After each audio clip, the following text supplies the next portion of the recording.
अरे यार, इतना एडवेंचर तो मैंने अपनी पूरी जिंदगी में नहीं की जितना इन पिछले कुछ घंटों में हो गया है। वाकई यार, बहुत हो गई हाइकिंग साइकिंग।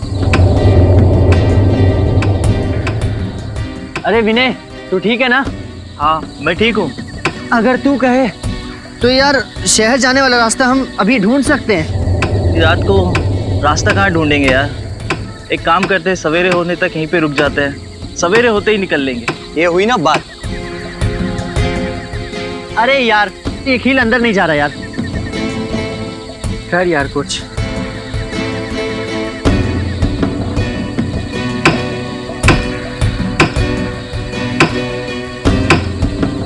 मुझे लगता है नीचे पत्थर दबा हुआ है, पहले उससे निकाल लेते। यार, हम किसी कब्रिस्तान में तो नहीं आ गए ना? बस यार, अब मैं एक पल भी यहाँ नहीं रुक सकता।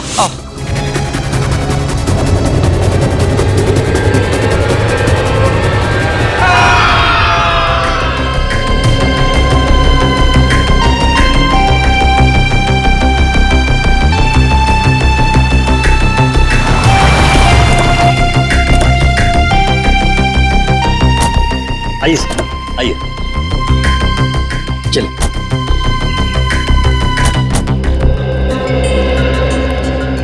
वाओ, आज मेरी जिंदगी का सबसे बड़ा दिन है। इतने लंबे स्ट्रगल के बाद आज मैं गर्व से कह सकता हूं कि ये सारी की सारी जमीन मेरी है। मुबारक हो समर सर, बहुत बहुत मुबारक हो आपको। Thank you very much. कहिए, कैसी लगी आप लोगों को ये जमीन? शहर से काफी दूर है और आप यहाँ हॉलिडे कॉटेज बनाना चाहते हो? यहाँ दूर दूर तक हम खेती करेंगे, फलों की, सब्जियों की, और यहाँ बीच में हम कॉटेज बनाएंगे, हट्स बनाएंगे। ये वाकई नया और अनोखा आइडिया है, लेकिन खेती बाड़ी शुरू करने से पहले हमें यहाँ जमीन की जांच तो करनी पड़ेगी ना।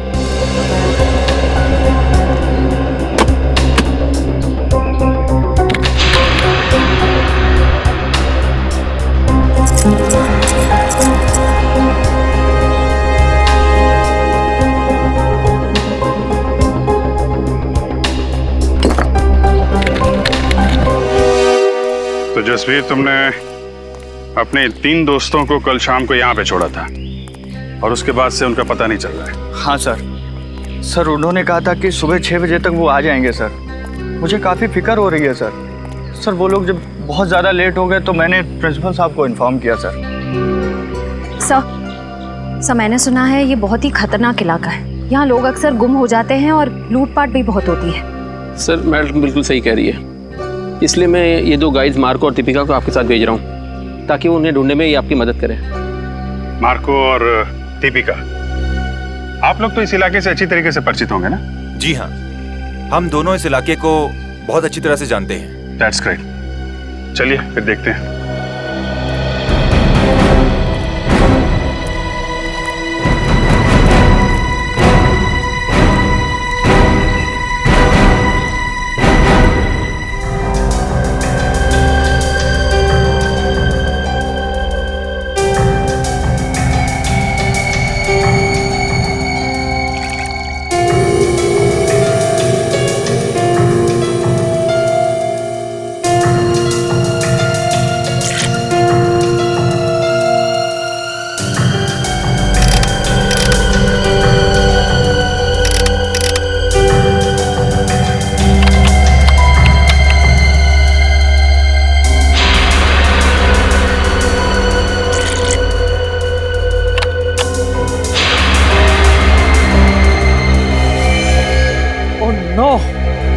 क्या हुआ? मिट्टी बंजर है क्या? नहीं, ऐसी तो कोई बात नहीं है। तो फिर ये देखो, मिट्टी में से क्या मिला है। ओह माय गॉड, अब हम क्या करेंगे? करना क्या है, सीआईडी में डॉक्टर सालुंके को फोन करते हैं। Hello doctor Salunke?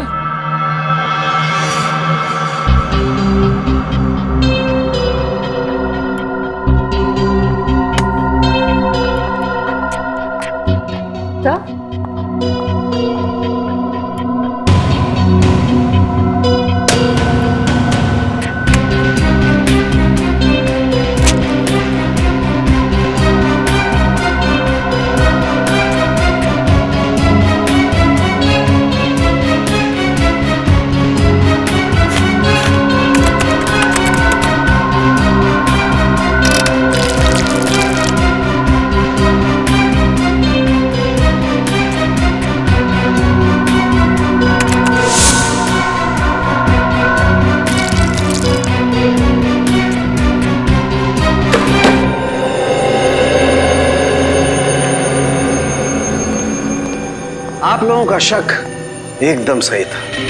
उस मिट्टी में मुझे पूरे 26 लोगों का डीएनए मिला है। आपका मतलब 26 लोगों को गाड़ा गया था वहां पे? वो जगह पे कोई कब्रिस्तान तो नहीं था? वही तो, इसीलिए तो ये मामला और भी ज्यादा गंभीर हो जाता है। कौन थे ये लोग?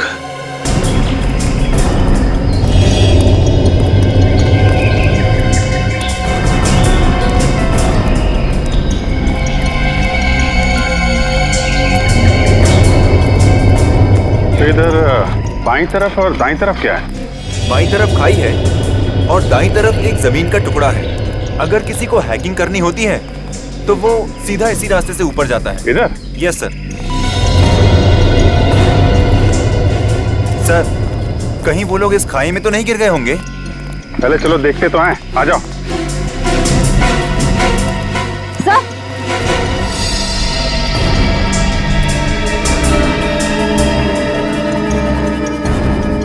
Sir ice cream. हाँ सर, वो लोग आइस बॉक्स में आइसक्रीम और जूस भी लेकर आए थे सर। मतलब यहीं कहीं खाना वाना खाया इन लोगों ने। ठीक है, ये आइसक्रीम का कप, प्लेट, मतलब यहाँ पे बैठ के उन लोगों ने खाना खाया है। यहीं कहीं आसपास टेंट वेंट लगा के आराम भी किया होगा। यहाँ आसपास कोई ऐसी जगह है जहाँ पे टेंट लगाया जा सके? यस सर, उस तरफ। चलो देखते हैं। अच्छा किया जो आप लोगों ने डॉक्टर सालुंके को तुरंत फोन कर लिया, वरना किसी को पता भी नहीं चलता कि यहाँ पर 26 लोगों की लाशें दबी हुई हैं। सर, ये लाशें किसकी हो सकती और यहाँ पे कैसे आए? ये तो इस जमीन का मालिक समर्थ ही हमको बता सकता है।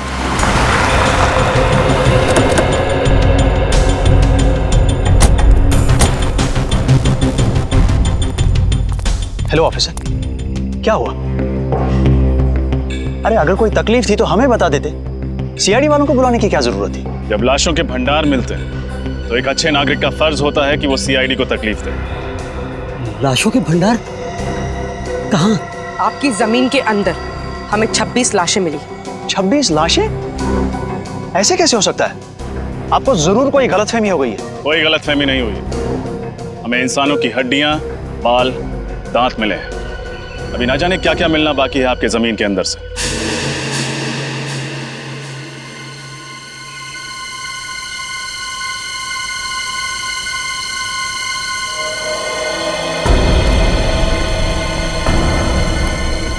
भैया यहाँ लेके आओ।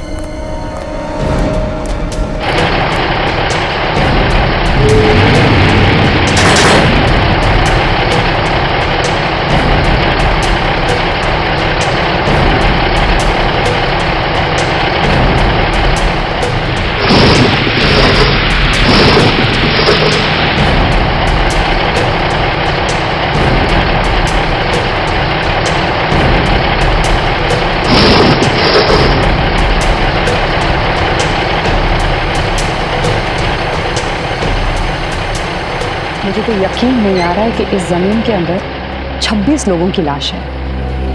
अगर कोई मुजरिम एक भी लाश को गाड़ता है तो पकड़ा जाता है, और यहाँ किसी ने 26 लाशें गाड़ी है। कोई भी जुर्म छुपता नहीं है डॉक्टर तारिका। इस अपराध से भी पर्दाफाश हो ही गया। उन मजदूरों को लेके जाओ, उनको बोलो उस तरफ खुदाई शुरू करें। आप लोग उस तरफ चलिए।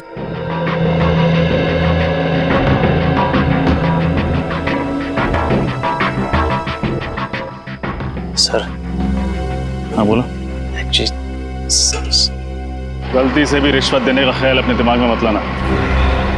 सीआईडी के सामने तुम्हारी दाल गलने वाली नहीं है। वो बात नहीं सर, आप हमें गलत समझ रहे हैं। दरअसल क्या बात है? मैं इस जमीन का मालिक नहीं हूँ सर। तुम मालिक नहीं हो तो कौन है? पता नहीं सर। पता नहीं मतलब? मैं आपको बताता हूँ सर। दरअसल हम सुनसान और अनजान जमीन पर कब्जा कर लेते हैं, उसके बाद उस जमीन को दूसरों को बेच देते हैं, या फिर वहाँ पर मकान या दुकान बना देते हैं। What? हाँ सर, हमें नहीं मालूम था सर कि ज़मीन पे कब्जा करने के बाद हमें मुनाफा के बदले जेल की सलाखें मिलेंगी सर। सर हमें बचा लीजिए सर। मुजरिम अक्सर पकड़े जाने के बाद लेखक बन जाते हैं, दिलचस्प कहानियाँ सुनाने लगते हैं। तुम्हारी भी अच्छी है। नहीं नहीं सर, ये कहानी नहीं है, ये सच्चाई है सर। आप ये जमीन के पेपर देख लीजिए सर। आप किसी भी अच्छे वकील को दिखा लीजिए, वो यही कहेगा कि ये नकली पेपर से। तो तुम्हारी कहानी सच्ची भी है, तुम्हें जेल तो जाना ही पड़ेगा।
कोई आईडी वगैरह?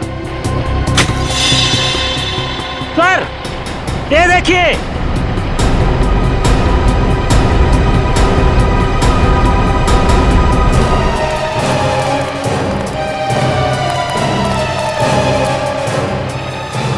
सर ये देखिए नीम का पत्थर।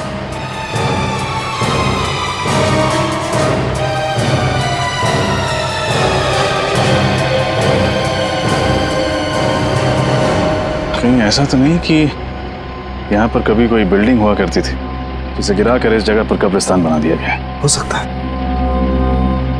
पता नहीं वो कौन सी मनहूस घड़ी थी जब हमने इस जमीन पे बुरी नजर डाली। लेने के देने पड़ गए। आप दोनों हमारे साथ ब्यूरो चलेंगे, आपसे पूछताछ करनी। जमीनों के घोटाले करने के लिए तुम दोनों को गोल्ड मेडल देना चाहिए। Gold medal. जाने कितनी जमीनों पर गैर कानूनी कब्जा किया तुम लोगों ने, और कितने लोगों को जमीनें बेच भी थी। माफ कर दीजिए सर, गलती हो गई। अब हम ऐसी धांधलेबाजी फिर कभी नहीं करेंगे। अरे धांधलेबाजी तो तब करोगे ना जब जेल से छूटोगे। अब आइंदा हम धांधलेबाजी नहीं करेंगे। खज्जर फर्म्स के बारे में बताओ, किसके नाम पर है वो जमीन?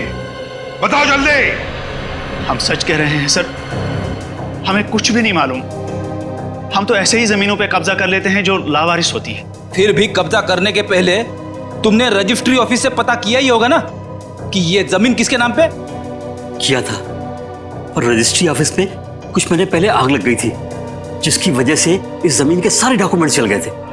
हाँ सर, और जब हमें पता चला कि इस जमीन के आगे पीछे और कोई नहीं है, यहाँ तक कि इसके पेपर्स भी नहीं है, तो हमने तुरंत इसके ऊपर हक जमा लिया। सर ये रही रजिस्ट्रेशन ऑफिस में लगी हुई आग की रिपोर्ट। आग लगी थी 6 जून 2003 और आग की वजह पेट्रोल। मतलब सर वो आग जानबूझकर लगाई गई थी जमीन का इतिहास मिटाने के लिए? हाँ पूर्वी, जानबूझकर लगाई गई थी, क्योंकि खूनी जानता था कि एक न एक दिन वो सारे कंकाल जमीन के नीचे से ऊपर आएंगे। इसलिए अपने आप को बचाने के लिए उसने ये रास्ता ढूंढा था।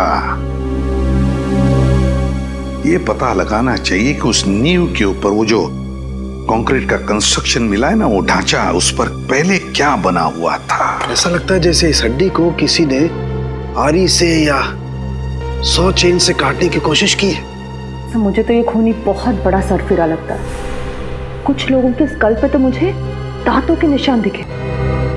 My God. सर कहीं ये किसी जंगली जानवर का काम तो नहीं है? नहीं रोहन, ये किसी जंगली जानवर का काम नहीं हो सकता है, क्योंकि जानवर किसी को खाने के बाद उसे जमीन में गाड़ने की मेहनत नहीं करता। ये काम किसी इंसान का ही है। सर अब बस ये पता चल जाए कि इन सब की मौत कब हुई थी, तब जाके हम उस खूनी तक पहुंच सकते हैं। चल जाएगा तारिका, ये भी पता चल जाएगा उस माइक्रोस्कोपिक रेडियोग्राफी के जरिए। और ये देखो, जिस इंसान की ये हड्डी है उसकी मौत 7 से 10 साल पहले हुई है, यानी 2003 से 2006 के बीच में इस इंसान की मौत हुई है।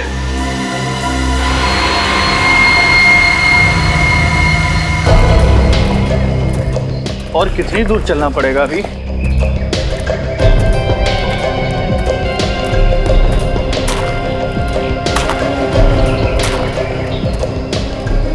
क्या बच रहा है? सर, मैंने किसी के चलने की आवाज सुनी।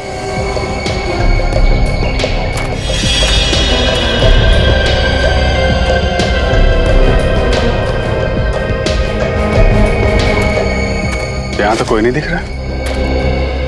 सर, शायद मेरा वहम होगा। ना सारा खून। सर, इस लड़की के सामान में से ये मुझे कुछ बीज मिले हैं।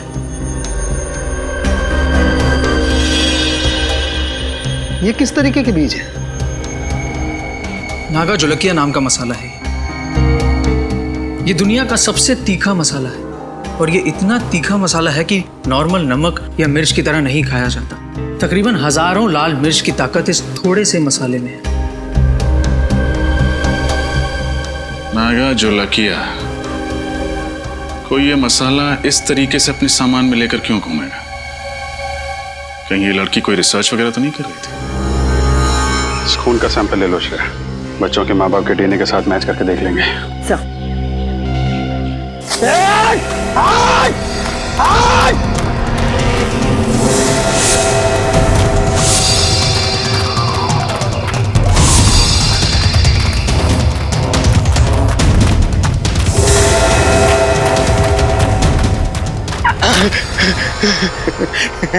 बहुत देर कर दी मेहरबान आते आते। चलो अब अच्छे बच्चों की तरह अपना सारा सामान मेरे हवाले कर दो। नहीं तो क्या करेगा? हाँ? तो तुम्हारे छोटे छोटे टुकड़े करके कौन सी खाई में फेंकेंगे पता भी नहीं चलेगा किसी को। नहीं नहीं प्लीज आप ऐसा मत करिए। ये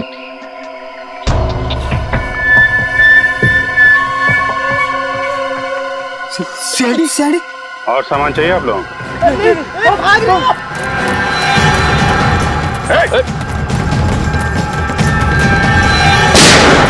भागोगे तो गोली लग जाएगी। भागो मत। कहाँ भाग रहे थे? हमें माफ कर दो साहब। हम दोनों तो छोटे मोटे लुटेरे हैं साहब। मासूम लोगों को लूटते हो, बाद में उनको मार के फेंक देते हो। नहीं साहब, हम लुटेरे हैं, खूनी नहीं है साहब। हम लोगों ने किसी को नहीं मारा साहब। अच्छा, फिर ये 3 लड़के कहाँ हैं? क्या किया तुम लोगों ने इनके साथ? कुछ भी नहीं किया, उल्टा उन लोगों ने हम लोगों को मारा। तो उस पेड़ पे वो खून तुम्हारा है? वो खून तो इस वाले लड़के का साहब। मारपीट के दौरान थोड़ी सी चोट लगी थी साहब। किस तरफ गए वो लड़के? जेल की तरफ। जेल की तरफ। चलो दिखाओ। मैं होल्ड करता हूँ। हाँ जल्दी बोलो।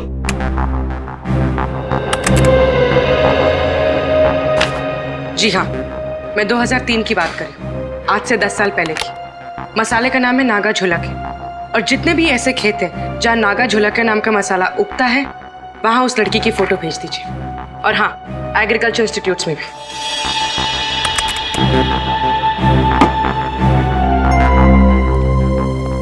सर, हमें जिन लोगों के कंकाल मिले हैं उनके गायब होने की रिपोर्ट अभी तक नहीं मिली है और इनमें से कुछ लोग विदेशी भी हैं। पता नहीं उनके घर वालों ने उनके गायब होने की रिपोर्ट कहां पे लिखवाई है। हो सकता है ना फ्रेडी कि उनके घर वालों को पता ही नहीं था कि जब ये हादसा हुआ तब ये लोग इंडिया में ही थे। लेकिन एक खज्जर फार्म से ही पता चलेगा कि ये सारा चक्कर क्या है। सर, एक बात बड़ी अजीब है, खज्जर फार्म के आसपास दूर दूर तक कोई भी जंगली जानवर नहीं है, तो लोगों को मार कौन सकता है उनके मांस के लिए? सर, कहीं कोई आत्मा नरबख्शी तो नहीं है?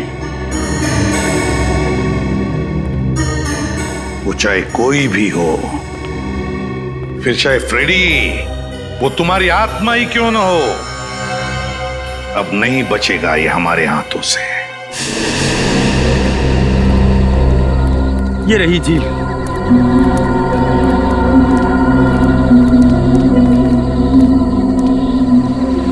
निखिल, श्रेया, झील के आसपास का एरिया अच्छी तरीके से चेक करो, देखो कुछ मिलता है क्या। साहब, हम लोग जा सकते हैं?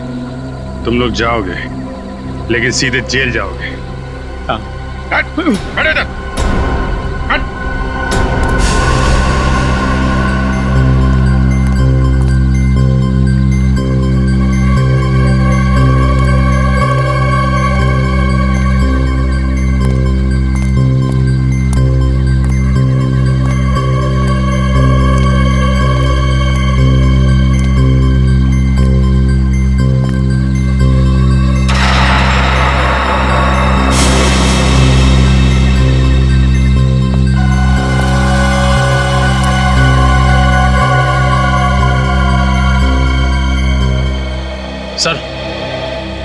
सर, ये टॉल मिला है सर, इस पे खून लगा हुआ है।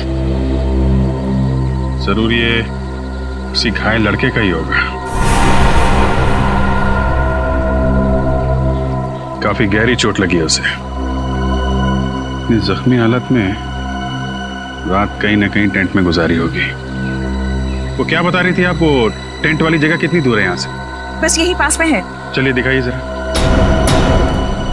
चल चल। यही वो जगह है। सर, ये टेंट तो मेरे दोस्तों की है सर। ये एक मिनट, ये रुकिए आप लोग।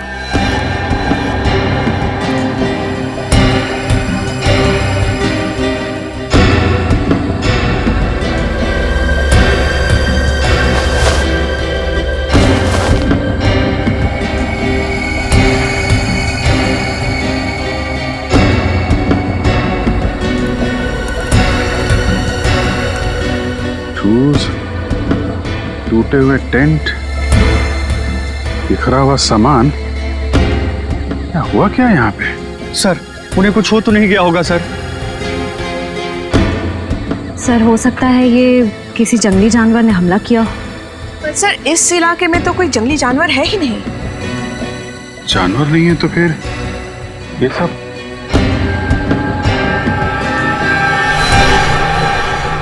क्या?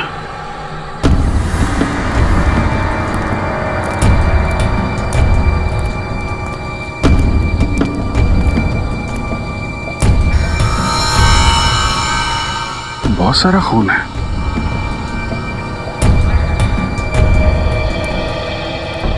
अगर इसमें तुम लोगों का जरा भी हाथ हुआ ना, तो तुम लोगों का वो अंजाम होगा कि तुम लोग सोच भी नहीं सकते। श्रेया, सबको जेल में डाल दो, ले जाओ। चलो। चल।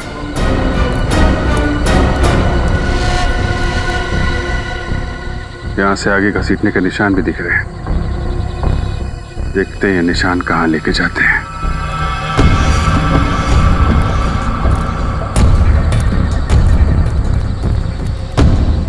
ये क्या चक्कर है?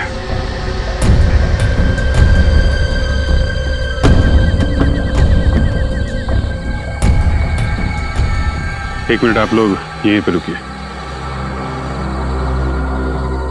सर, मिट्टी काफी ढीली लग रही है। ऐसा लग रहा है हाल फिलहाल में खुदाई हुई है। मामला गड़बड़ लग रहा है।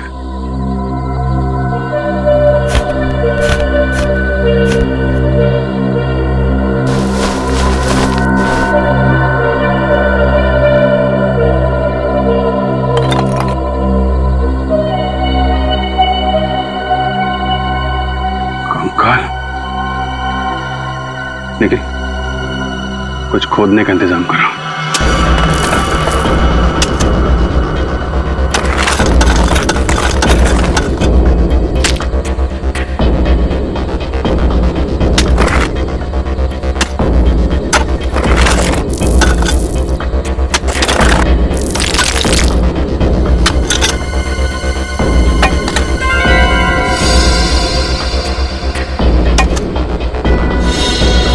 एक, दो, तीन, चार। ये जसवीर तो कह रहा था कि उसके 3 दोस्त गायब हैं। चौथा कहां से आ गया? हाँ सर, हमें 3 की तलाश थी, यहाँ चौथा भी आ गया। जसवीर, तुम्हारे तीनों दोस्तों के साथ में कोई और आदमी भी था क्या? नहीं सर, सर, ये कंकाल क्या मेरे दोस्तों के हैं सर? बहुत जल्द पता चल जाएगा।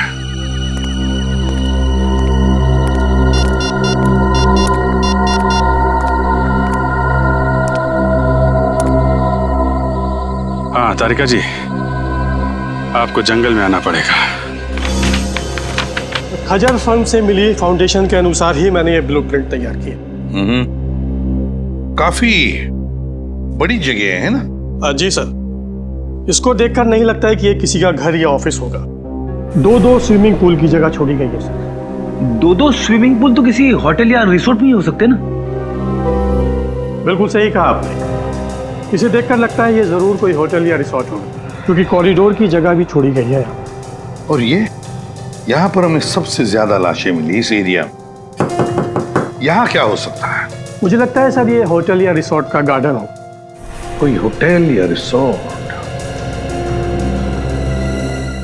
कोई होटल या रिसोर्ट जहां पर लोग रहने जाते थे पर जिंदा वापस नहीं लौटते थे। जी हाँ सर, मैं पहचानता हूँ इन्हें। ये दलजीत है और ये मयंक, दोनों नेशनल लेवल के रनर्स थे। दोनों नेशनल लेवल के रनर्स? पर हुआ क्या, गायब कैसे हो गए ये? सर 10 साल पहले अप्रैल 2003 में मुंबई में एक इंटरसिटी टूर्नामेंट हुआ था। ये दोनों उसी में भाग लेने आए थे। टूर्नामेंट खत्म होने के बाद हम लोग तो उज्जैन वापस चले गए, लेकिन ये दोनों माथेरान घूमने जाना चाहते थे। फिर? सर इन लोगों ने रिक्वेस्ट की थी कि ये 2-3 दिन में वापस आ जाएंगे, लेकिन इनकी कोई खबर नहीं आई। इस लड़की को तो आप जानते ही हैं ना? हाँ सर, ये रिया है। ये पंचगनी गई थी हाइब्रिड प्लांट के रिसर्च के लिए। मुंबई रुकने का इसका कोई प्लान नहीं था, पर शायद उस रात काफी हाईवे पर जाम था, इसलिए मजबूरी में यहाँ इसे रुकना पड़ा। खज्जर फार्म में? जी। पूर्वी ये तीनों के तीनों, ये दो लड़के और ये लड़की मुंबई शहर के नहीं थे, बाहर के थे, बाहर के। और सर ये तीनों खज्जर फार्म में रुके थे। वही तो, तीनों खज्जर फार्म में रुके। सर हमें यहाँ आसपास से किसी भी केमिकल के ट्रेसेस या लैब वगैरह कुछ नहीं मिला है। इसका मतलब इन चारों को मारा कहीं और गया है और बाद में इन्हें यहाँ पे लाके गाड़ दिया गया।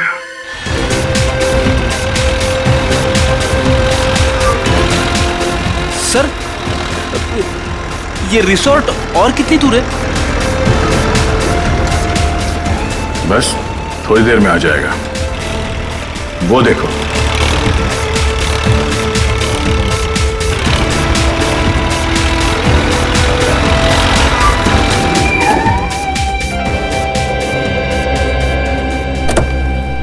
इस इलाके में ये वो दो रिसोर्ट है जिनके नक्शे ठीक उस रिसोर्ट की तरह है जो 2003 में नष्ट किए गए थे।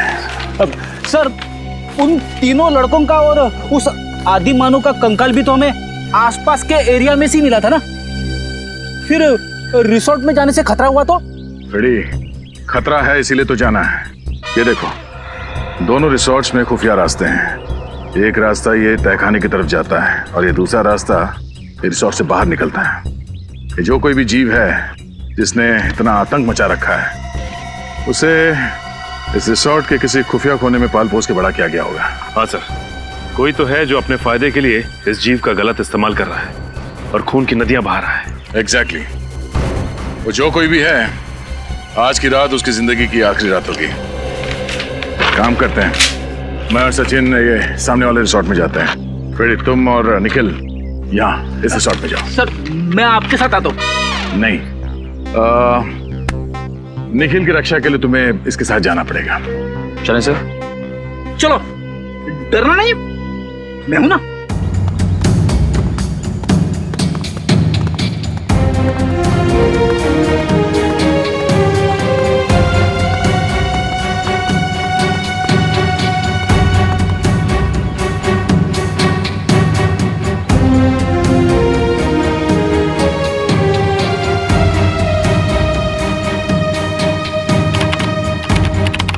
कमाल है, हमें तो लगा था उन 3 लड़कों के हादसों के बाद हमारा बिजनेस कुछ दिनों के लिए ठप हो जाएगा, वैसे आप लोगों को डर नहीं लग रहा ट्रैकिंग करने में? आप किस हादसे की बात कर रही है? हमने तो ऐसा कुछ सुना नहीं था।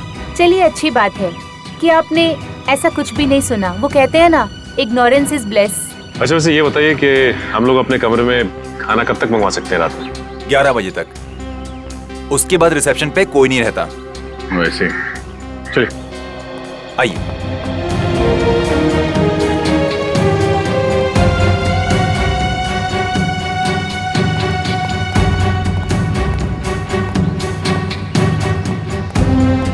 सर मुझे इनके तौर तरीके यहाँ कुछ ठीक नहीं लग रहे। तू फिक्र मत कर निखिल, दया सर ने भेजा है मुझे तेरी रक्षा करने के लिए। मैं तेरी मूंछ का एक बाल भी बाका नहीं होने दूंगा। लेकिन सर मेरी तो मूंछ ही नहीं है। तू उगानी चाहिए थी ना। अब ये भी मुझे समझाना पड़ेगा तुझे। अरे 11:30 चलो।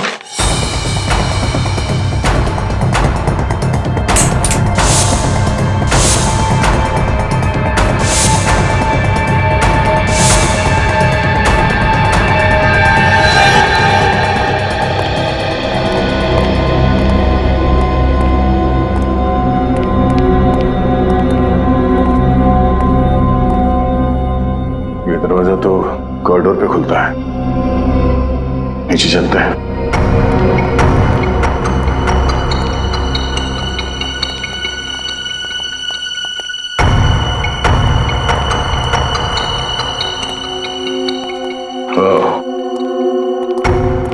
लगता है ये खुफिया रास्ता है।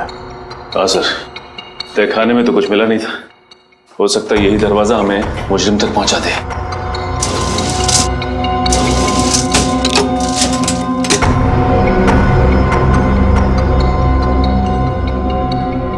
तो दरवाजे पे बुरी तरह से जंग लगी हुई है। ऐसा लगता है दरवाजा काफी साल से खुला ही नहीं है, किसी ने हाथ तक नहीं लगाया इसे। ये दरवाजा। आप लोग यहाँ क्या कर रहे हैं? हाँ वो पानी चाहिए था तो ढूंढते ढूंढते यहाँ आ गए। यहाँ पे? यहाँ पे नहीं, हम लोग रिसेप्शन की तरफ जा रहे थे, लेकिन रास्ता भूल गए। वैसे ये रास्ता कहाँ जाता है? कहीं नहीं, ये दरवाजा हमेशा बंद रहता है। इस रिसोर्ट में और भी कई दरवाजे हैं जो हमेशा बंद रहते हैं। ये रिसोर्ट तो भूल भुलैया है। आप लोग अपने कमरे में चलिए, मैं पानी लेके आता हूँ। सर अगर इस रिसोर्ट में कुछ नहीं है तो फिर जरूर अगले रिसोर्ट में कुछ होगा। फ्रेडी को फोन करके देखते हैं।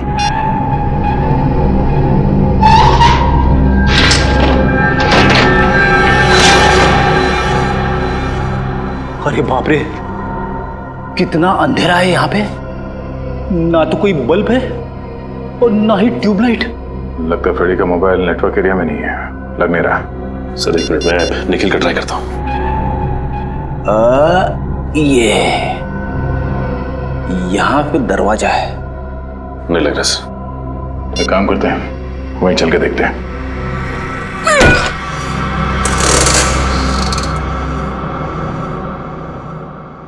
अरे एक और खुफिया दरवाजा।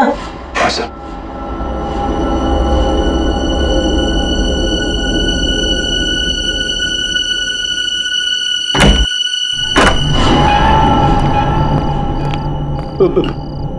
मैंने सुना है अक्सर ऐसी बंद अंधेरी जगह पे आत्माएं होती है।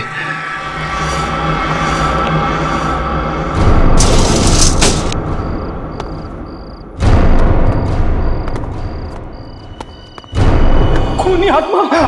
सर खूनी आत्मा नहीं, नरबख्शी जीव। सर उन मुजरिमों ने उस नरबख्शी जीव को यहीं छुपा रखा है और अपने गुनाहों को अंजाम दे रहे हैं। इस रिसोर्ट के नक्शे के हिसाब से रिसोर्ट से बाहर जाने का ये खुफिया रास्ता है। सर दरवाजा तो खुला हुआ है। हाँ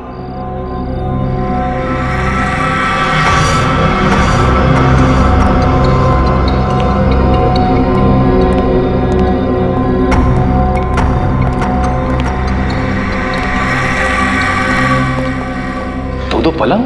हाँ, दोनों पलंग पे चेन है उस नरभक्षी जीव को बांधने के लिए। एक जीव दो पलंग, अब ये नया क्या चक्कर है? ये कैसी आवाज है? किसी जानवर की आवाज लग रही है। सर 2-2 पलंग, कहीं ऐसा तो नहीं यहाँ पे नरबख्शी जी हुए? निखिल, यहाँ से खिसक लेते हैं, आगे का इन्वेस्टिगेशन दया सर के साथ ही करेंगे। सर कुछ नहीं होगा आपको, मैं हूं ना। कौन है?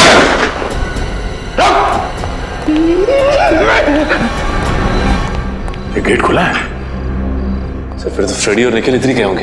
हाँ निखिल, सही देखिए, हड्डी और ये खून। ओह नो,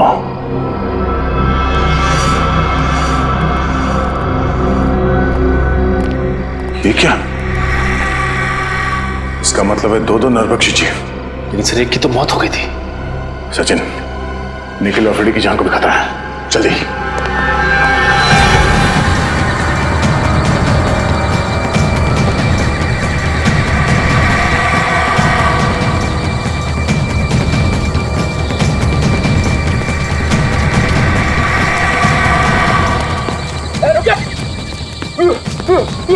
भागना मत, वरना गोली चला दूंगा।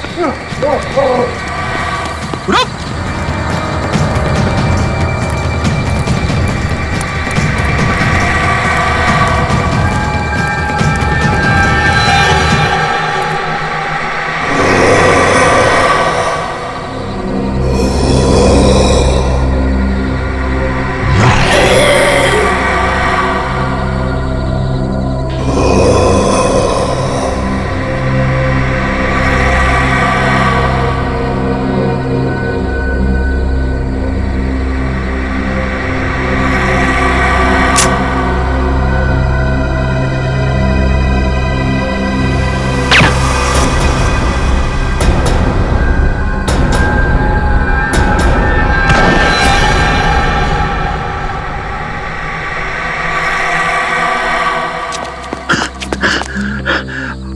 अरे वाह सर, आपने इसे मार दिया। नहीं फ्रेडी, सिर्फ डांट से बेहोश किया इसे।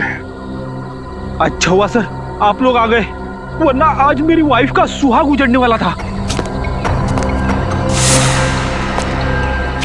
हट जाओ तुम लोग, हट जाओ वहां से। लगता है इस जीव का मालिक मैदान में निकल ही आया। इसी वक्त का तो इंतजार था हमें।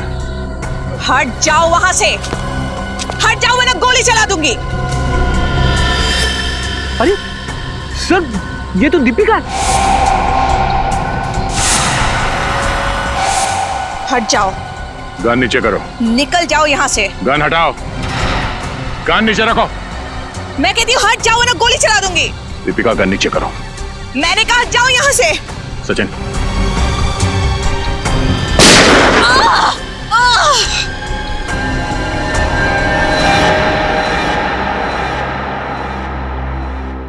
मेरे पिताजी एक एंथ्रोपोलॉजिस्ट थे, मानव वैज्ञानी। बहुत साल पहले वो मंटोनियो नाम के एक छोटे से टापू में गए थे, जहां से वो 2 ऐसे जीव लेके आए जो ना तो इंसान थे और ना ही जानवर। उन्हें देखकर ऐसा लगता था जैसे वो इंसानों से एक स्टेज पीछे हैं। एक मिनट। तुम्हारे पिताजी उन लोगों को यहाँ इंडिया में कैसे लेके आए? ये तो गैर कानूनी है ना? जी, स्मगल करके, गैर कानूनी तरीके से। तो जैसे जैसे वक्त बीतता गया, उनके साथ मेरा लगाव बहुत बढ़ गया। पर मेरा यकीन मानिए सर, मैं बिल्कुल नहीं जानती थी कि जैसे जैसे वो बड़े होते जाएंगे, वो नरभक्षी बन जाएंगे, मैन ईटर्स। और इसीलिए तुमने उनकी इंसानी मांस खाने की भूख को मिटाने के लिए रिसोर्ट में जितने भी लोग आते थे, उनका शिकार करना शुरू कर दिया। तो मैं और क्या करती? मुझे डर था कि कहीं एक दिन उन्हें अपना खुराक ना मिले तो शायद वो मुझे ही अपना शिकार बना लेंगे। अगर इतना ही लगाव था तुम्हें इन दोनों से, तो तुमने एक जीव को मार क्यों दिया? क्योंकि वो मेरे कैद से भाग गया था और उसने उन 3 लड़कों को मार दिया। और जब इस तरह के जीव अपने मालिक का आदर और सम्मान नहीं करते हैं, तो उन्हें मार ही देना चाहिए। सर, क्या मैं एक आखिरी बार उससे मिल सकती हूँ? प्लीज। वो कहाँ है? कैसा है वो? उसे हमने एंथ्रोपोलॉजी डिपार्टमेंट भेज दिया है। वो लोग तय करेंगे उसके साथ क्या करना है। लेकिन तुमने बहुत बड़ा गुनाह किया है। न जाने कितने मासूम लोगों की जान गई है तुम्हारी वजह से। तुम्हारे साथ क्या करना है ये अदालत तय करेगी, असाइलम या जेल। इस तरह के और भी एपिसोड देखने के लिए हमारे चैनल को सब्सक्राइब करें और बेल आइकन दबाना ना भूलें।